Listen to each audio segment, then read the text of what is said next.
J'espère que vous allez bien. Aujourd'hui, on se retrouve pour l'analyse du dernier quart de finale. Ça y est, les 4 quarts de finale de Ligue des Champions ont rendu leur verdict. Et hier encore, on a eu droit à une surprise comme la Ligue des Champions, c'est tant bien nous en donner. Lyon a éliminé 3-1 Manchester City. On va se demander comment Lyon a éliminé le grand City.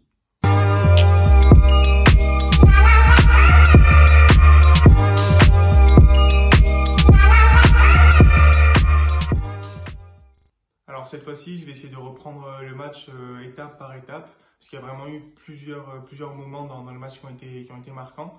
Le premier étant la composition. Un peu à l'image du FC Barcelone hier, Guardiola a proposé une composition un peu contre nature, contre le jeu très emballant de City, avec un 3-5-2 ou 3-4-3, j'ai du mal à vraiment l'analyser dans le jeu, avec seulement donc 2 attaquants et un troisième joueur offensif qui était De Bruyne un peu en électron libre. Une composition assez défensive, donc qu'on n'avait pas trop l'habitude de voir. De l'autre côté, Lyon proposait un schéma un peu plus classique, un 3-5-2 qu'on a vu 2 fois contre la Juventus Turin, avec donc un choix fort qui était Toko Ekambi en avant-centre avec Depay. Dembélé était sur le banc et le match a donné raison à Garcia dans ce choix qui était assez fort pour moi. Donc au début du match, on a eu à peu près 30-35 minutes où globalement Lyon a eu un bloc assez bas, faisait beaucoup de prises à deux et était resté en fait dans sa moitié de terrain. Donc une position assez défensive qu'on pouvait s'attendre. De l'autre côté, City trouvait pas son jeu en fait. Faut dire que vu la composition, les joueurs avaient besoin d'un temps d'adaptation et on a notamment pu observer certains joueurs qui discutaient avec Guardiola pour essayer de bien comprendre qu'est-ce qu'ils attendaient.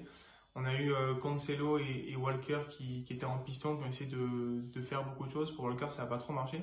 Pour Cancelo, ça a plutôt bien marché puisqu'il a bien dédoublé notamment avec Sterling. Et on peut voir dans les images que je vous mets là que la plupart des actions de City dans cette première demi-heure viennent de la gauche, notamment parce qu'on a Dubois et Denayer qui se sont souvent fait prendre dans le dos. On a Sterling qui plusieurs fois sur des lancers de Garcia ou de Cancelo, je crois, a réussi à passer dans le dos de la défense lyonnaise. Malheureusement, ça s'est pas concrétisé en but, puisqu'à chaque fois il y avait un retour défensif intéressant d'un Lyonnais, ou alors qu'il y avait une erreur dans la réalisation d'un joueur de City. De l'autre côté, Lyon est passé également beaucoup par la gauche, notamment parce que Cornet, et j'y reviendrai plus tard, a bouffé Walker la plupart du temps dans ce match. C'est assez rigolo de voir que d'un côté, City est toujours passé à gauche et de l'autre, Lyon est toujours passé à gauche également. Et donc finalement, pendant une vingtaine de minutes de jeu, il n'y a pas eu beaucoup d'occasions, si ce n'est à la 3e minute, Sterling qui a réussi à passer dans le dos de la défense, jusqu'à ce premier but lyonnais assez surprenant. Sur, on va dire, une contre-attaque, on a Marcel qui arrive à lancer devant Toko Ekambi qui va se présenter face à Ederson. Et là, pour moi, il y a 2 erreurs. La première erreur d'Ederson qui, à mon avis, sort trop tôt, qui a peut-être pas confiance dans son défenseur Garcia qui réussit à revenir sur Toko Ekambi, à faire un très bon tacle. Et deuxième erreur, pour moi, c'est Walker qui défend presque en marchant et du coup laisse partir Cornet tout seul. Et donc sur le deuxième ballon, Cornet a le temps de choisir un peu ce qu'il va faire. Là, il prend un risque assez important de tenter la frappe directe en enroulé, mais la sortie d'Ederson l'aide bien à prendre cette décision. Donc voilà, c'est un beau but pour Lyon, mais qui est entaché de 2 erreurs de défense d'après moi. Ensuite, suite à ce but, on voit que Manchester City a quand même réagi, a mis un peu plus le pied sur le ballon. Je pense qu'ils se sont aussi un peu plus acclimatés à ce système de jeu qu'avait proposé Guardiola. Lyon, de l'autre côté, commençait à pêcher un petit peu défensivement et physiquement surtout. Et donc on a pu voir pas mal d'actions de City, notamment des coups francs sur la gauche qui ont été tirés par De Bruyne. Et finalement, à la fin de la mi-temps, on a 2 actions où le City passe par la droite. On a d'abord une percée de Sterling sur la droite, qui arrive ensuite à crocher comme il sait si bien faire et à remettre en retrait. Et Rodri récupère la balle mais fait un tir un peu trop tendre, trop centré qui est bien capté par Lopez. Et ensuite on a De Bruyne qui fait parler sa technique, sa vista avec un extérieur magnifique du pied droit pour aller trouver Sterling qui en bout de course choisit de contrôler avant de frapper et sa frappe est contrée par un superbe retour défensif de Cornet. Je pense qu'il aurait peut-être pu tenter la frappe en première intention, ce qui aurait été plus difficile à réaliser mais qui aurait surpris le gardien. Voilà, c'est les 2 dernières actions de la mi-temps qui font un peu chauffer les supporters lyonnais, qui leur font un peu peur. Et on arrive à la mi-temps sur ce score de 1-0 qui est plutôt logique si on veut en termes d'efficacité. Deuxième mi-temps, on repart sur les mêmes bases, aucun changement des 2 côtés. On aurait pu s'attendre à ce que Guardiola fasse 1 ou 2 changements dès la mi-temps. Côté Garcia, ça me paraît assez logique qu'il n'ait pas changé grand-chose. On a une dizaine de minutes où il y a un peu un faux rythme, où il ne se passe pas forcément grand-chose. Il faut donc attendre la 55e minute pour voir un premier changement côté City, avec Guardiola qui arrête de renier ses principes et qui fait rentrer Mahrez pour revenir dans un 4-2-3-1. 4-2-3-1 qui va mettre quand même 5-10 minutes à se réacclimater à son système de base, puisqu'on verra notamment vers la 65e, je crois, un coup franc de De Bruyne peu inspiré qui va directement dans les gants de Lopez, ou alors 2 minutes plus tard, Laporte qui tente une transversale dans le dos bien trop longue qui pour moi montrait un peu le manque de solution.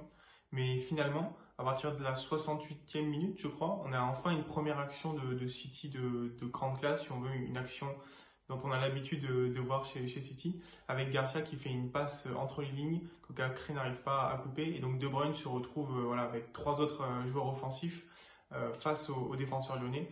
Et donc là, il va tenter d'aller tout seul et de faire une frappe du gauche qui sera bien contrée par Denayer, mais ce n'est que partie remise. Et sur l'action suivante, Mahrez lance magnifiquement Sterling, encore une fois, de la gauche, un des points faibles de Lyon en défense ce soir. Sterling qui arrive à percer, à fixer, crocheter et ensuite remettre à l'entrée de la surface comme il sait si bien le faire. Et là, De Bruyne qui a été trouvé sans problème, place une frappe, plat du pied droit, petit filet opposé. Voilà, c'est le Manchester City qu'on connaît et il fait très très mal à Lyon à ce moment-là et l'égalisation pour moi est méritée à ce moment-là. On va ensuite avoir une dizaine de minutes un peu folles où Lyon va devoir laisser passer l'orage et va réussir à le faire. Il y a 2-3 grosses actions pour Manchester City. On a notamment, je crois, un centre de Bruyne qui est repoussé par Lopez. On a surtout, vers la 76e minute, un centre de Sterling complètement arrêté qui arrive quand même à centrer. Gabriel Jesus qui reprend une reprise qui est assez difficile, mais à mon avis, à son niveau, il se doit d'au moins la cadrer pour obtenir quelque chose. Donc voilà, Lyon laisse passer l'orage, réussit à faire quelques coups grâce notamment à Aouar, j'y reviendrai plus tard, mais il arrive encore à faire à ce moment-là où l'équipe est en difficulté de très belles sorties de balles et à faire de très beaux dribbles. Et finalement, ce raté de Jesus va avoir des conséquences assez importantes puisque 2 minutes plus tard, on a Cacré qui jusque-là avait été un petit peu en difficulté de mon point de vue, il s'était fait un petit peu prendre au milieu de terrain, notamment physiquement. Cacré qui arrive à intercepter un ballon, il fait une superbe anticipation, il remet sur Aouar et finalement Aouar lance dans la profondeur Dembélé. Alors là, c'est vrai qu'il y a double débat, puisque d'abord Toko Ekambi qui est en position de hors-jeu laisse passer la balle, mais a priori il ne touche pas la balle, donc dans les règles ça passe, on a déjà vu des buts comme ça. Si le joueur hors-jeu ne touche pas la balle et la laisse passer, un autre joueur non hors-jeu peut continuer à reprendre la balle. Et ensuite on a Dembélé qui a priori crochette ou fait tomber Laporte. D'après les images, ça n'a pas l'air évident, je pense qu'il ne fait pas exprès. Après c'est l'appréciation de l'arbitre, il aurait pu le siffler comme ne pas le siffler. Voilà, pour le coup, ça tourne en faveur de Lyon. Un autre arbitre aurait peut-être dit non. Mais bon, le fait est qu'on laisse Dembélé poursuivre son action. Là, on a une sortie d'Ederson qui, à mon avis, est un petit peu entre les deux. Il ne sait pas s'il faut y aller ou s'il ne faut pas y aller. Donc, il sera un peu au milieu. Dembélé a un peu de chance, il a la place entre les jambes. Finalement, ça passe. Deuxième but pour Lyon. Et là, c'est l'explosion de joie. Et côté Guardiola, c'est vrai que ça s'écroule un petit peu. Il ne fait pas de changement après. On sent qu'il est un peu paniqué. Moi, je l'ai senti paniqué sur le banc. Il ne comprenait pas ce qui se passait. On arrive à la fin du match, 85e minute, City pousse, ça commence à être difficile pour Lyon, notamment physiquement. On a sur une récupération de balles après une perte de cornet, Gabriel Jesus qui réussit à percer dans la surface et qui fait un centre à ras terre. Et là, on voit tous le but de Sterling, on le voit tous pousser la balle comme il l'a fait une bonne dizaine de fois peut-être cette année en Première Ligue. Et là, coup du sort, il ouvre trop son pied, ça passe au-dessus. Raté incroyable de Sterling qui va coûter tellement cher à Manchester City puisque sur l'action suivante, après un double duel aérien avec notamment Cacré qui n'est pas forcément très grand mais qui allait chercher le duel, la balle retombe dans les pieds de Renan Adelaide qui décale sur la gauche Aouar.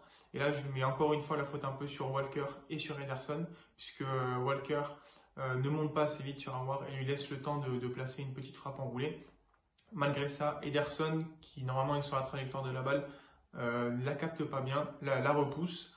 Et là, une autre faute défensive pour Laporte qui n'a pas suivi, qui se fait prendre par Dembélé. Dembélé qui surgit et qui vient marquer un 3e but pour Lyon. Là, c'est un coup de massue incroyable pour l'équipe de Guardiola qui s'en remettra finalement pas du tout.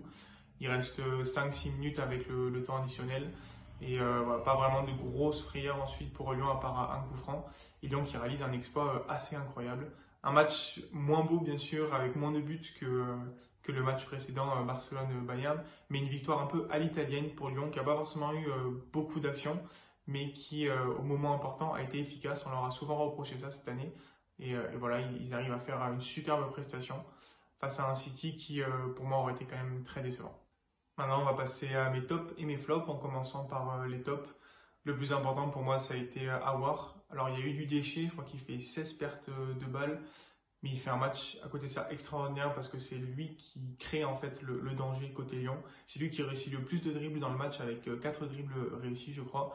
Il est à l'origine de 2 buts, puisqu'il fait une passe décisive et une frappe ensuite qui est contrée sur le troisième. Il a orienté le jeu de Lyon. Ce soir, on l'attendait faire un match plein. Il l'a fait. Il fait de très belles sorties de balle. Voilà, rien à dire. J'ai vu beaucoup de gens qui lui mettent un 9. Je trouve que c'est complètement mérité. Ensuite, Lopez. À mon avis, il peut pas grand-chose sur le but de Bruyne puisqu'il est en position parfaite. Du reste, il fait un très bon match. Dès qu'il a eu une sortie à faire, il l'a fait. Des points ou alors les face-à-face qu'il a remportés. Il a fait un très bon match, un match de haut niveau qu'on attend d'un gardien de cette envergure-là. Voilà, rien d'autre à dire, super match de Lopez. Très grosse surprise sur Cornet également. Alors c'est vrai que Cornet c'est un peu la bête noire des Manchester City après les gros matchs de l'année dernière. Cette année encore, il a bouffé Walker sur son côté. Il marque un très beau premier but. En défense, il fait de très bons replis défensifs. Il y a une paire de balles qui aurait pu coûter cher. Mais finalement, quand on regarde sur le tableau d'affichage, il a énormément apporté. Donc voilà, excellent match de Cornet en espérant que ce soit un peu un déclic pour la suite. Très bon match également de Bruyne. Je regrette une chose de sa part, c'est que sur les coups francs, il n'a pas été plus inspiré. Il a souvent tenté des frappes directes qui, même si elles sont cadrées, apportent pas forcément beaucoup de danger face à un gardien comme Lopez. Mais du reste, c'est lui qui a orienté le jeu de City. C'est lui qui marque un but. C'est lui qui fait de très beaux gestes, qui essaye d'apporter voilà, de la vitesse au jeu. Il a été un petit peu seul ce soir, la compo l'a pas aidé, mais voilà, pour moi encore un très bon match de Bruyne qui confirme que c'est vraiment un joueur incroyable. Mention spéciale également à Dembélé, qui a accepté de ne pas être titulaire, et quand il est rentré, il s'est donné à 100% du début à la fin de sa rentrée. Ça lui donne 2 buts pour lui, peut-être une place de titulaire ensuite, on ne sait pas, parce que voilà, en tant que super sub, il fait un très bon match. Et Cacré, qui je l'ai trouvé un peu en difficulté dans la majeure partie du match, mais il a réussi à élever son niveau de jeu à la fin du match pour faire 2 gros duels, une interception, qui amène 2 buts finalement. Donc voilà, dans les moments importants, il a été là, et à son âge, c'est assez rare pour le signaler. Maintenant, au niveau des flops, il y en a beaucoup côté City. Le principal pour moi, ça va être Guardiola quand même. Il sort une compo trop défensive et trop attentiste face à un adversaire comme Lyon qui est censé être à sa portée. Je comprends pas pourquoi il a renié ses principes. En plus de ça, à part le changement pour Mahrez à la 55e, il fait aucun autre changement avant la 83e. Il aurait dû changer plus vite, plus tôt. Il a ses ressources. Il a David Silva, Bernardo Silva, Foden en attaque. Il aurait dû les mettre en jeu d'après moi. Voilà, un peu dommage, il s'est tiré une balle dans le pied encore une fois, et cette année il passera toujours pas en demi-finale, c'est dommage. Mauvaise prestation aussi pour Walker et Ederson. Walker il s'est fait bouffer sur le côté par Cornet, et en plus d'avoir été assez lent, je trouve, dans l'ensemble du match, il a fait beaucoup de fautes, beaucoup d'anti-jeux. Voilà, j'ai vraiment pas aimé sa prestation. Ederson, c'est un gardien qui a été recruté assez cher par City, et là il coûte pas forcément, il est pas le seul à coûter des buts, mais il fait quand même des erreurs sur chaque but qu'on peut lui imputer. Donc voilà, un gardien de ce niveau en quart de finale de Ligue des Champions, c'est dommage de faire une prestation de ce type-là. Je vais parler d'un Lyonnais de Paille forcément qui a été bon dans son rôle défensif, qui a apporté, voilà, qui a suivi les consignes, mais offensivement encore beaucoup de déchets, beaucoup de pertes de balles. C'est vrai qu'il revient de blessure. Voilà, c'est difficile de le juger, mais c'est vrai que ce soir il a encore été un petit peu en dedans, même s'il a respecté les consignes du coach. Et enfin, je peux pas m'empêcher de mettre Sterling, je vais mettre entre parenthèses dans mes flops parce que dans l'ensemble, il fait quand même un bon match. Il fait une passe décisive, il fait des bonnes percées, mais le raté coûte tellement cher. C'est-à-dire que sans son raté, il y a 2-2 à la 85e et à la 86e, il y a 3-1 pour Lyon. Pour un joueur de ce niveau, c'est difficile de rater une occasion comme ça dans ce genre de match. Et maintenant, la suite, côté City, on arrive, il y a encore pas mal de changements, encore des investissements en défense. Voilà, c'est encore quelque chose qui a pêché. Est-ce que Guardiola aura peut-être envie de partir aussi après tant d'années d'échecs? C'est des questions à laquelle on aura des réponses. Je pense que ça va bouger, moins qu'à Barcelone, mais ça risque de bouger quand même à City. Côté Lyon, maintenant, il faut profiter. La montagne Bayern arrive devant l'Olympique Lyonnais. Est-ce qu'ils sont capables de la passer? Je sais pas. Hier, je vous aurais peut-être dit non. Aujourd'hui, je vous dis peut-être oui quand on voit qu'ils ont réussi à sortir et la Juve et City. Voilà, il faut juste qu'ils s'éclatent, qu'ils profitent. C'est une demi-finale et qui sait, peut-être que ça peut passer, même si le Bayern me semble quand même très très fort cette année. en défense, notamment Boateng, c'est pas forcément l'assurance tout risque. Voilà, on est fini pour cette analyse du dernier quart de finale. Super match qui était différent des autres matchs qu'on a vus. C'est quelque chose que j'ai beaucoup apprécié cette année en Ligue des Champions sur les quarts. On a des matchs vraiment différents tactiquement dans le jeu. C'était un plaisir à voir. On arrive aux demi-finales dans quelques jours maintenant. J'espère que je pourrai les débriefer également. Si cette vidéo vous a plu, n'hésitez pas à lâcher un pouce bleu, à vous abonner, à laisser des commentaires comme toujours. Moi, ça me permet de m'améliorer, de vous proposer un meilleur contenu. Je vous dis à mardi soir ou mercredi pour l'analyse du match de Paris et je vous souhaite une très bonne journée. À très vite. Ciao, ciao.